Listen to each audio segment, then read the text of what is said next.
The fluorescent lights in room 4B were flickering again.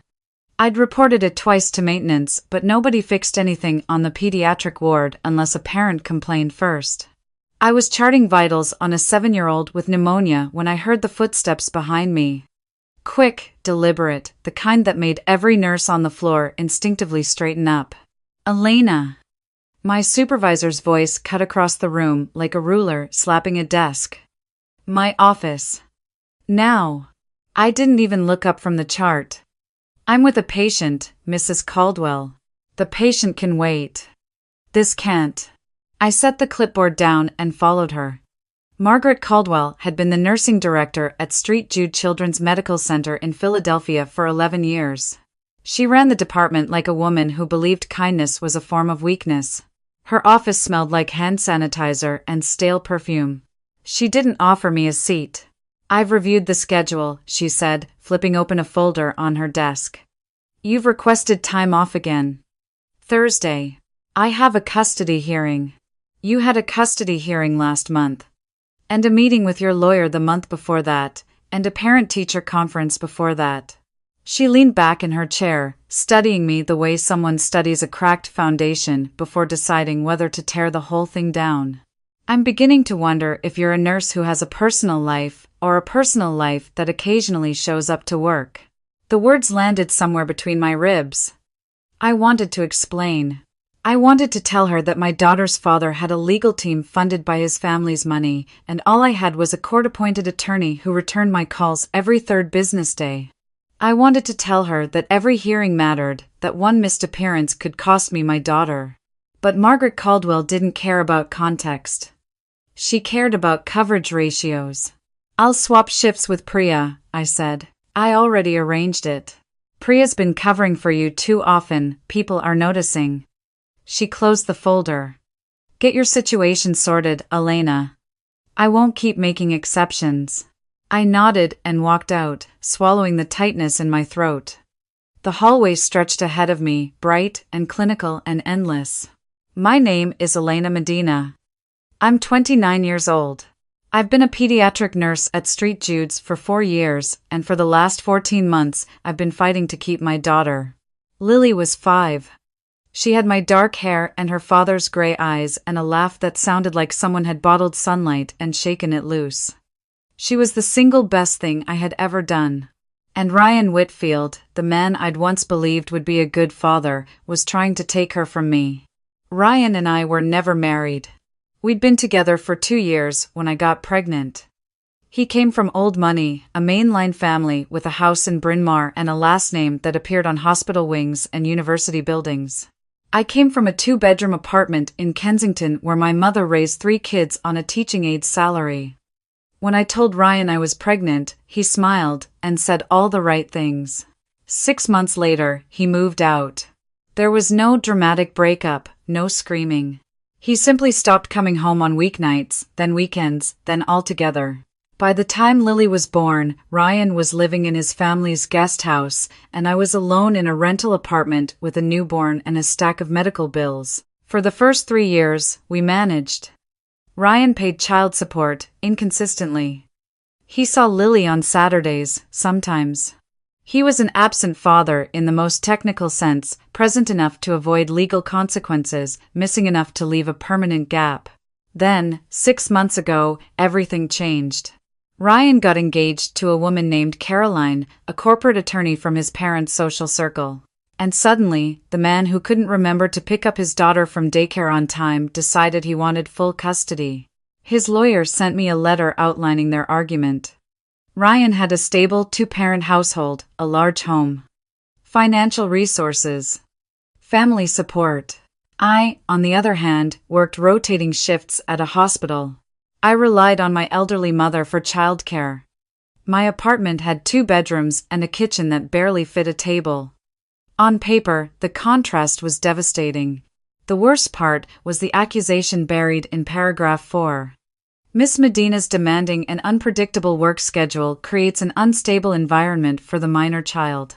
They were using my job, the job I worked to feed and clothe and insure my daughter, as evidence that I wasn't fit to raise her. My court-appointed lawyer, Mr. Brennan, told me to stay calm. Family courts in Pennsylvania favor the primary caretaker, he said. You've been Lily's primary parent since birth. That matters. But Mr. Brennan also had 47 other cases. He forgot my daughter's name twice during our last call. And Ryan's attorney was David Ashford, a partner at one of the most expensive family law firms in Philadelphia. I wasn't calm. I was terrified. Thursday morning arrived, the way bad days always do, too fast and too bright. I kissed Lily goodbye at my mother's apartment in Fishtown. My mom stood in the doorway, holding Lily's hand, her expression carefully neutral. She'd never once told me she was worried. But I could see it in the way she held my daughter a little too tightly, the way she watched me walk to the bus stop like she was memorizing the distance between us. "Mama, are you going to talk to the judge lady again?" Lily asked. "Yes, baby. Can you tell her I want to stay with you?"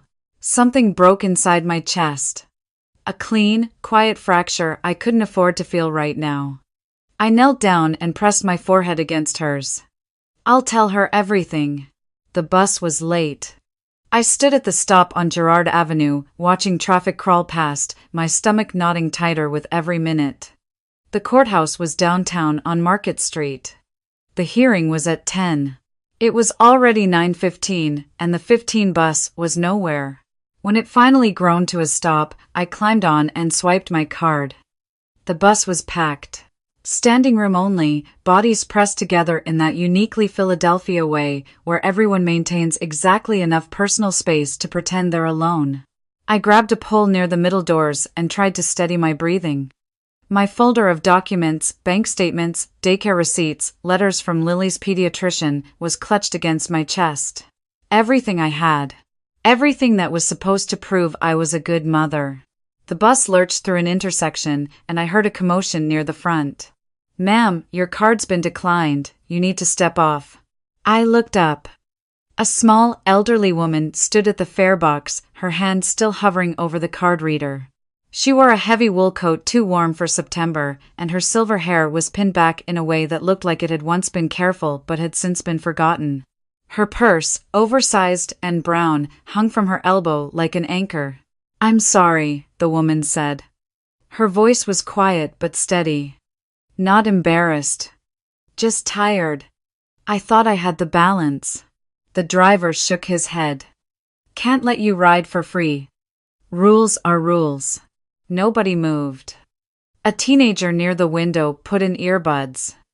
A man in a suit stared at his phone with the concentration of someone studying scripture. The woman stood there, alone in a crowd that had collectively decided she wasn't their problem. I stepped forward before I thought about it. "I've got it." I swiped my card again. The machine beeped. The driver grunted and pulled back into traffic. The woman turned to me. Her eyes were dark brown, sharp and warm at the same time, the kind of eyes that noticed everything. "Thank you, dear, you didn't have to do that. It's just a bus fare." "It's never just a bus fare." She studied my face the way my mother used to when I came home from school pretending I wasn't upset. "You're carrying something heavy today." I almost laughed. I was carrying a folder full of proof that I deserved my own child, heading to a courtroom where a man with 10 times my resources would try to take her. Heavy didn't begin to cover it. "I have a court hearing," I said. I don't know why I told her. Maybe because she asked the way people used to ask, like the answer actually mattered. "My daughter's father is trying to get full custody. He has money." "Lawyers?" "I have." I lifted the folder slightly. "This?" The woman looked at the folder, then back at me. Something shifted in her expression. Not pity, recognition. "What's your daughter's name?" she asked. "Lily." "That's a brave name." She paused. "And how old is Lily?" 5. The woman nodded slowly, as if she were filing the information somewhere careful. "The family court on Market Street?" "Yes." She didn't say anything else. The bus rumbled on.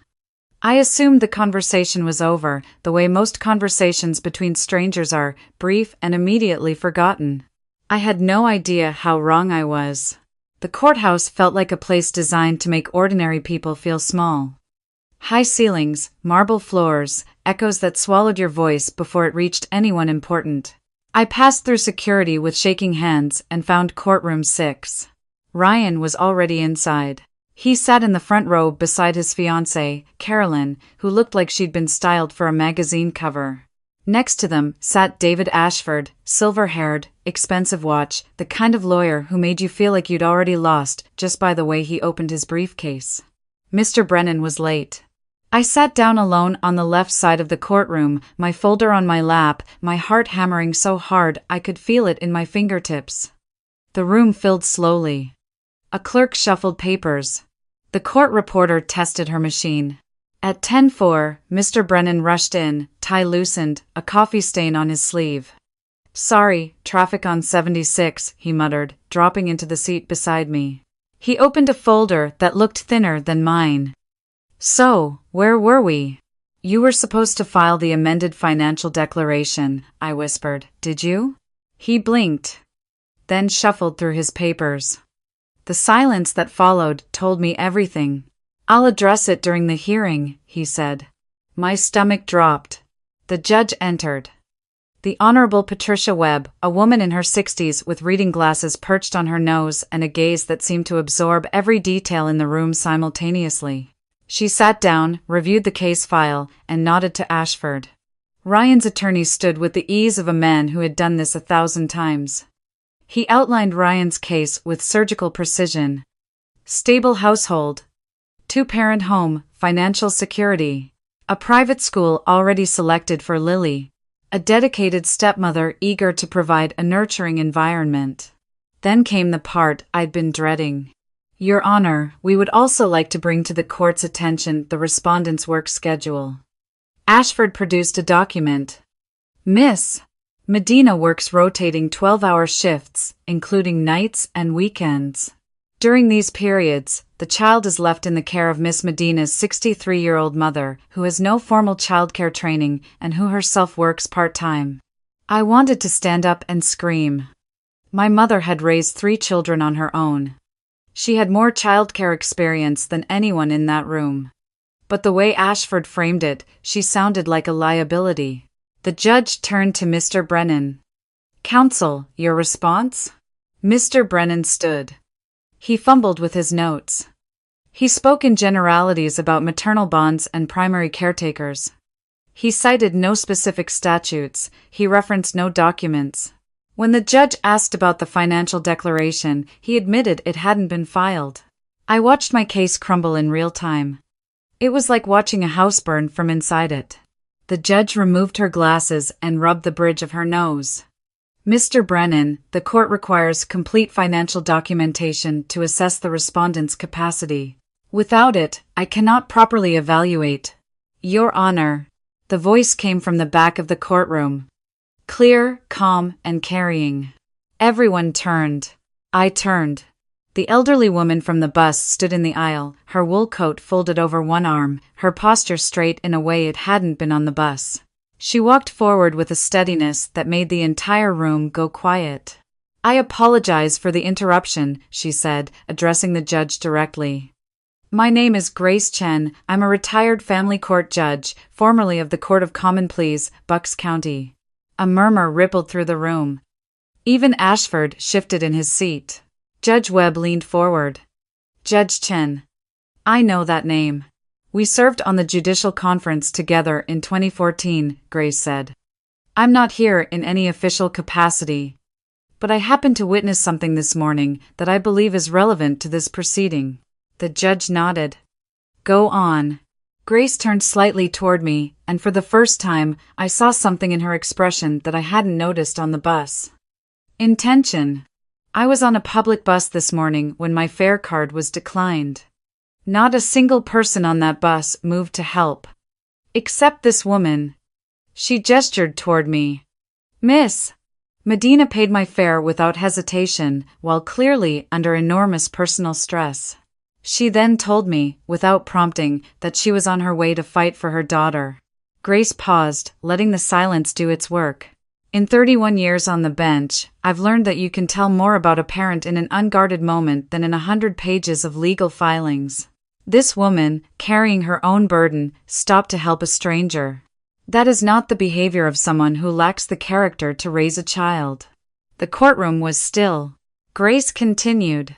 I'd also like to note, for the record, that counsel for the respondent has failed to file the required financial declaration and that under Pennsylvania Rule of Civil Procedure 1920.33, the court has discretion to grant a continuance to remedy such deficiencies rather than rule on incomplete information.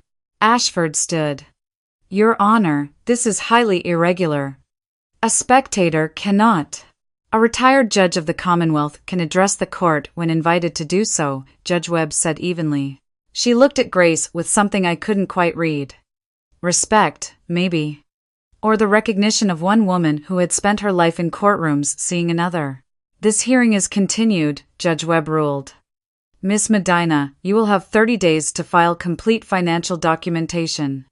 Mr. Brennan, I strongly suggest you use that time wisely. Court is adjourned. The gavel fell. I couldn't move. Grace walked over to me and placed a hand on my shoulder. You haven't lost, dear. You've gained time. And time, used well, changes everything. I tried to speak. What came out instead was a sound I hadn't made in months, something between a breath and a sob, the kind of noise you make when someone finally tells you the thing you've been desperate to hear. Thank you, I managed. Don't thank me yet, she said. We have work to do. Outside the courthouse, the September sun was warm on my face, but I barely felt it. Grace and I stood on the steps, surrounded by the usual downtown chaos, sirens, traffic, people rushing past with their own invisible emergencies. I have to ask, I said. Why? You don't know me. Grace was quiet for a moment. She watched a group of schoolchildren cross the street in a line, holding a rope, their teacher counting heads. I had a daughter, she said. Catherine. She died 7 years ago. Ovarian cancer. She was 34. I didn't know what to say. I stood there and let the silence hold the weight of it. Catherine had a little girl, Grace continued. My granddaughter, Sophie. After Catherine passed, Sophie's father relocated to California. He had the resources. I did not. Her voice didn't waver, but something behind it did. I lost custody. Not because I was unfit, because the system measures fitness in dollars and square footage. I'm so sorry. I'm telling you this because I know exactly what you're facing. And I know what it costs to face it alone. She turned to me. I may be retired, but my license is still active. I don't practice anymore, but I know every family court judge in this city, and I know exactly what documentation you need to win this case. I can't afford. I didn't ask you to pay me, I asked you to let me help. The next 2 weeks moved fast. Grace was nothing like Mr. Brennan. Where he was scattered, she was surgical. Where he forgot details, she cataloged them. She came to my mother's apartment 3 evenings in a row, sitting at the kitchen table with reading glasses and a legal pad, building my case from the ground up. She organized every bank statement, every daycare receipt, every medical record. She wrote a declaration that mapped out my daily schedule in precise detail, showing that Lily's routine was structured, consistent, and built around her needs. She contacted Lily's pediatrician, her daycare teacher, and our neighbor Mrs. Patterson, who had watched Lily on snow days for 3 years, and gathered written statements from each one. The opposing counsel wants to make this about money, Grace told me one evening. We make it about presents. Every school pickup, every bedtime story, every doctor's appointment, that's your evidence. My mother watched Grace work with an expression I rarely saw on her face. Hope. But the calm didn't last. 4 days before the next hearing, I arrived at work to find Margaret Caldwell waiting at the nurse's station. Her arms were crossed. Beside her stood a woman I didn't recognize, someone from hospital administration, holding a tablet. Elena, we need to discuss a complaint. A complaint? A parent has alleged that you administered an incorrect dosage to a patient on September 12th. We're required to investigate. My blood went cold. September 12th, I remembered that shift. I'd worked a double. I remembered every patient, every chart, every dose I administered. I hadn't made a mistake. I was certain of it. That's not true, I said. I can pull my charting logs. The charting logs have been flagged for review, the administrator said. Until the investigation is complete, you're being placed on administrative leave. Effective immediately. Margaret Caldwell said nothing. But the faintest trace of satisfaction crossed her face, so brief that if I hadn't been watching, I would have missed it. I walked to the locker room in a daze. Administrative leave. 4 days before my custody hearing. Ryan's attorney would find out. They would use it. Respondent was suspended from her place of employment due to a medication error. It would be the final nail. I sat on the bench in the locker room and pressed my hands against my face. For the first time in 14 months, I considered the possibility that I might actually lose my daughter. That evening, I told Grace everything. She listened without interrupting, her dark eyes steady and unblinking. "Who filed the complaint?" she asked. "They wouldn't tell me." "Was there a specific patient named?" "A child on the ward. Room 4B. But I charted everything correctly. I triple-checked the dosage." Grace set down her pen. "Elena, does anyone at your hospital know about your custody case?" I thought about it. "Margaret Caldwell knows. I've had to request time off for hearings." "And does Margaret have any connection to Ryan or his family?" The question sat in the air between us. I had never considered it, but something cold crept up my spine. Ryan's fiancée, Caroline, works at a law firm that represents the hospital's parent corporation. I saw the connection on LinkedIn months ago, but didn't think anything of it. Grace's expression didn't change, but her pen began moving across the legal pad with a new urgency. "I need you to request the original complaint filing," she said. "The hospital is required to provide it within 48 hours. I also need the name of the parent who allegedly filed the complaint. If this is fabricated, there will be a trail." I filed the request the next morning. The HR office seemed surprised. "Most employees just wait for the investigation to conclude," the coordinator told me. "I don't have that kind of time," I said. The documents arrived 36 hours later. I sat at my mother's kitchen table and opened the envelope with Grace beside me. The complaint had been filed by a woman named Jennifer Holt. She claimed her son had received an incorrect medication dose during his stay on September 12th. "Do you recognize the name?" Grace asked. "No. But I can check the patient log." I pulled up my phone.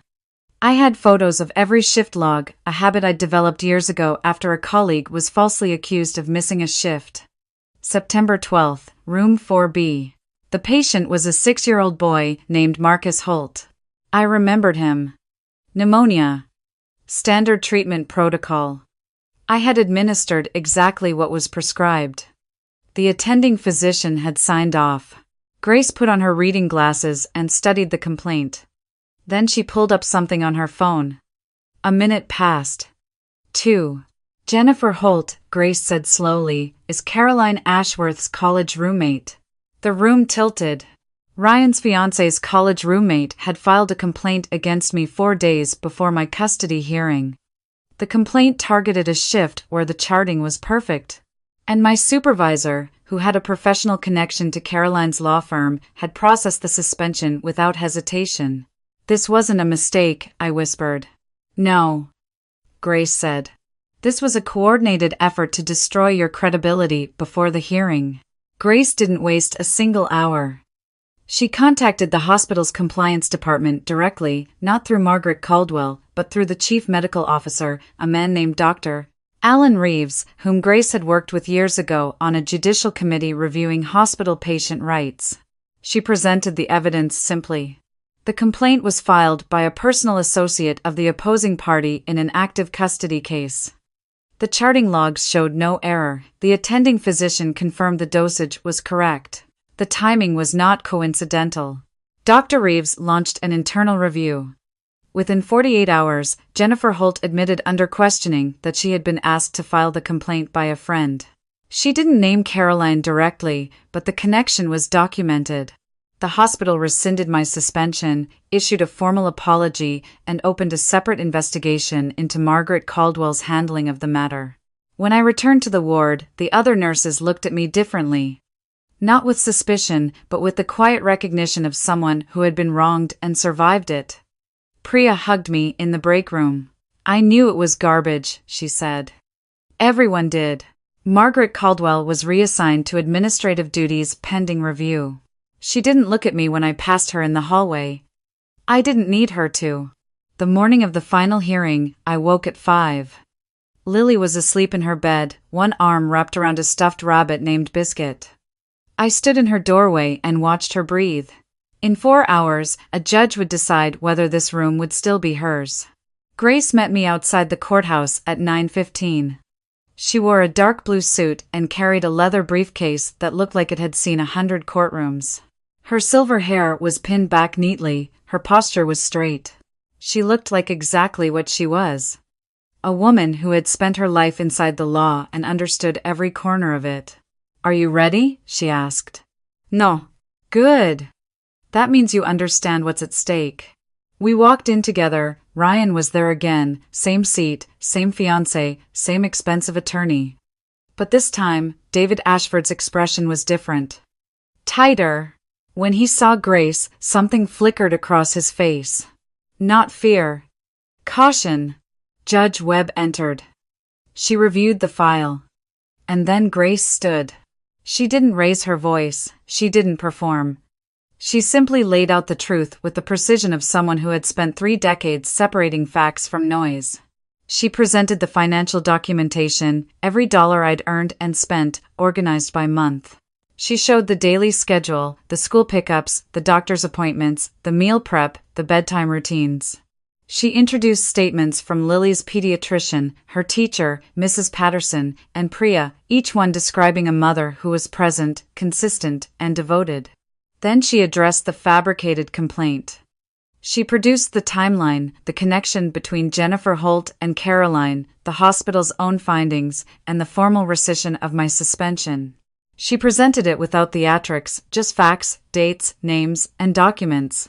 "Your Honor," Grace said, "the petitioner has attempted to manufacture evidence of parental unfitness by orchestrating a false workplace complaint through a personal associate of his fiancée.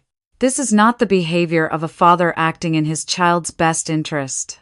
This is the behavior of a party attempting to manipulate a legal proceeding." Ashford objected. The judge overruled. Grace continued. "In contrast, Miss Medina has served as Lily's primary caretaker since birth. She has maintained stable housing, consistent employment, and a robust support network. Every metric that this court uses to evaluate parental fitness favors the respondent." She paused, and when she spoke again, her voice carried something heavier than legal argument. "I've spent 31 years in family courtrooms. I've seen parents fight for their children with everything they have, and I've seen parents fight for control while calling it love. The difference is not always obvious in legal filings, but it is always obvious in the life of the child." The courtroom was silent. Judge Webb reviewed the documents for what felt like an hour but was probably 5 minutes. Then she spoke. "The court finds that primary custody shall remain with Elena Medina. The petitioner's request for full custody is denied. Furthermore, the court is referring the matter of the fabricated workplace complaint to the appropriate authorities for further review." The gavel came down. I didn't hear it. I felt it. Like a door opening somewhere deep inside my chest, a door I'd been pressing my full weight against for 14 months, terrified of what would happen if it gave way. It gave way. And what came through was not collapse but air. Clean, full, rushing air. Grace placed her hand on mine. "It's over, Elena." I couldn't speak.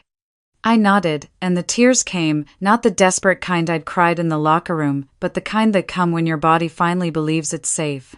Outside, the sun was higher now, warming the courthouse steps. I called my mother. She answered on the first ring, the way she always did when she knew I was in court. "Mama," I said. "She's staying with us." The sound my mother made was not a word. It was older than language, a sound that mothers have been making since the beginning of time, the sound of a fear finally releasing its grip. "Bring my granddaughter home," she said. Grace and I stood on the steps for a while after that. Neither of us rushed the silence.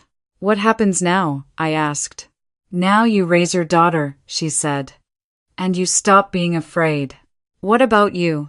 Grace looked out at the street. A school bus passed, bright yellow against the gray stone buildings. "I've been retired for 5 years. Mostly, I sit in my apartment and read case law for fun, which is a profoundly sad hobby." She smiled, the first full smile I'd ever seen from her. "But these past few weeks, I felt useful again. I felt like Catherine would have been proud." "She would have," I said. "I'm certain of it." Grace reached into her briefcase and pulled out a small envelope. "I want you to have this." Inside was a check. I looked at the amount, and my breath stopped. "Grace, I can't. It's for Lily's education fund. Catherine left me an inheritance that I've never known what to do with. Now I do." I tried to argue. She raised a hand with the authority of a woman who had silenced attorneys for 3 decades. "You paid my bus fare when you had nothing. Let me pay forward what I have." 3 months later, on a cold Saturday in December, I enrolled in an advanced nursing certification program at Temple University. Grace wrote my recommendation letter. It was, according to the admissions coordinator, the most compelling letter they'd received in years. My mother watched Lily on class nights. Every Tuesday and Thursday, I'd come home to find them on the couch, Lily reading aloud from a picture book while my mother pretended each page was the most surprising thing she'd ever heard. In February, the hospital promoted me to charge nurse on the pediatric ward. The same position Margaret Caldwell had used as a weapon against me. The same floor where I'd been falsely accused. Walking into that ward with new authority felt like reclaiming ground I'd been pushed off of. I used my first raise to do something I'd wanted to do for years. My mother's apartment in Fishtown was a 3rd-floor walk-up. She'd been climbing those stairs since before I was born, and her knees had been protesting for the last decade. I found a ground-floor apartment 2 blocks away, bright, accessible, with a small garden out back where Lily could play. The day we moved her in, my mother stood in the living room, touching the walls like she was making sure they were real. "This is too much, Elena. You raised 3 kids alone, Mama." "Nothing is too much." Lily ran into the garden and immediately began talking to a cat that had wandered in through the fence. My mother laughed, a real laugh, the kind I hadn't heard in years. Grace came to the housewarming. She brought a bottle of wine and a framed photograph I didn't expect. A picture of Catherine as a little girl, maybe 5 or 6, sitting on Grace's lap in what looked like a courtroom. On the back, in Grace's handwriting, it said, "For Elena and Lily, family is the verdict that matters most." I hung it in the kitchen, next to the drawing Lily had made of our family, me, her, my mother, and a tall woman with silver hair she'd labeled Grandma Grace. Grace saw it and went very quiet. Then she touched the drawing with one finger and said, "Well, I suppose that settles it." Spring came early that year. The cherry blossoms along the Schuylkill opened 2 weeks ahead of schedule, and the city felt softer somehow, as if even Philadelphia was trying to be gentle. On a Sunday morning in April, Lily and I walked to Rittenhouse Square. The park was full of families, dogs, runners, a man playing saxophone near the fountain. Lily chased pigeons while I sat on a bench and watched her. Grace arrived at 11, the way she did every Sunday now. She carried a small bag from the bakery on 18th Street, almond croissants, Lily's favorite. She sat beside me on the bench and handed me a coffee without being asked. "I spoke to Sophie yesterday," she said. I looked at her. Grace rarely mentioned her granddaughter. The loss was still too close, even after 7 years. "She's 14 now," Grace continued. "She wants to visit this summer."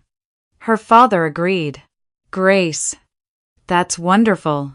"It is," she said, and for the first time, her voice carried no grief. Just warmth. "I told her about you and Lily. She said, and I quote, 'Grandma, it sounds like you adopted a whole new family.' I told her that wasn't entirely inaccurate." Lily ran over, breathless, a pigeon feather in her hand. "Grandma Grace, look what I found!" Grace took the feather and examined it with the seriousness of a judge reviewing evidence. "Extraordinary," she declared. "I believe this is from a very important pigeon." Lily beamed and ran back toward the fountain. I watched my daughter, healthy and loud and free, in a park full of sunlight. Beside me sat a woman I'd met on a bus, a stranger whose fare I'd paid with money I couldn't spare, who had walked into my life and quietly, methodically, stubbornly saved it. I thought about that morning on the bus. How close I came to looking away, the way everyone else did.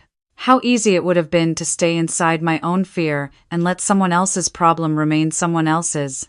But I didn't. And neither did she. "Grace," I said. "Yes?" "Thank you. For everything. For Lily.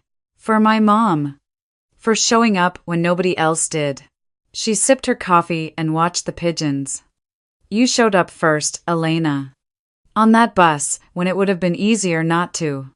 Everything that happened after was just the world catching up." The saxophone player shifted to a slower song. Lily twirled near the fountain, her shadow spinning on the pavement. My mother called to say she was making arroz con palo and to bring Grace. And sitting there, in a city that had tried to crush me and somehow hadn't, I understood something I couldn't have understood 14 months ago. That kindness is not weakness. That asking for help is not failure. That the people who save you are sometimes the ones you saved first, on an ordinary morning, without thinking, without expecting anything in return. Lily ran back to us one more time, out of breath, cheeks pink. "Mama," she said, climbing onto my lap. "Can we stay a little longer?" I held her close, my chin resting on the top of her head, and said the truest thing I knew. "Yeah, baby. We can stay."